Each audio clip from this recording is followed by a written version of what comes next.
হরে কৃষ্ণ, রাধে রাধে। আজকে আপনাদের সাথে শেয়ার করব নারায়ণ পূজা আর শনিদেবের পূজা। আমাদের মন্দিরের এক বড় ভক্ত দাদা আর দিদি পূজাটা করছে এবং প্রতি বছরই বড় করে।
এখন আমি ধূপকাঠি আর মোমবাতি জ্বালিয়ে দিব। আর ওখানে ওই যে দাদা দিদি দাঁড়িয়ে আছে, ওনারাই প্রতি বছর আমাদের মন্দিরে বড় করে পূজা করে। জয় বাবা নারায়ণ, জয় বাবা শনিদেব, সবার মঙ্গল করো।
শেষে শনি মহারাজের পূজা হলো।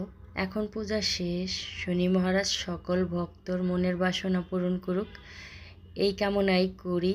সবাই ভালো থাকবেন, সুস্থ থাকবেন। জয় শনি মহারাজের।